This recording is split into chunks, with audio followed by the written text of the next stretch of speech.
రీసెంట్గా TSRJC examination రాసిన students ఎవరైతే ఉన్నారో సో వాళ్ళకి కట్ ఆఫ్ గురించి ఒకసారి చెప్తున్నాను.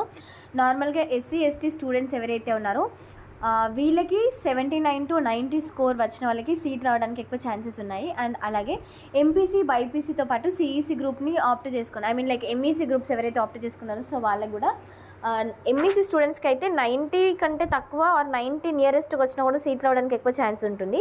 అండ్ అలాగే చాలామంది అడిగే ఇంకొక క్వశ్చన్ ఏంటి అంటే బీసీస్లలో కూడా చాలా కేటగిరీస్ ఉంటాయి. లైక్ బీసీఏ ఉంటుంది, బీసీబీ ఉంటుంది. ఈ కేటగిరీస్లలో ఎవరికి ఎక్కువ ప్రిఫరెన్స్ ఇస్తారు అనేసి అడుగుతారనమాట. సో బీసీబీ క్యాండిడేట్స్ ఎవరైతే ఉంటారో సో వాళ్ళకి ఎక్కువైతే ప్రిఫరెన్స్ ఇస్తారు.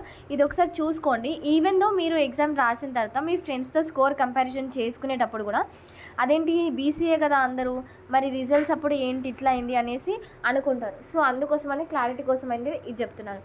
ఇంకా నెక్స్ట్ వచ్చేసరికి ఎస్సీ స్టూడెంట్స్ ఎవరైతే ఉన్నారో సో వీళ్ళకి కూడా అబోవ్ 90 మార్క్స్ వస్తేనే వస్తుంది. చాలామంది అనుకుంటారు రిజర్వేషనే కదా ఈజీగా వచ్చేస్తుంది అనుకుంటారు. బట్ టీఎస్ఆర్జేసీ దగ్గరికి వచ్చేసరికి మనకి ఎంత రిజర్వేషన్స్ ఉన్నా కూడా ఒక మంచి స్కోర్ వస్తేనే సీట్ రావడం అయితే జరుగుతుంది.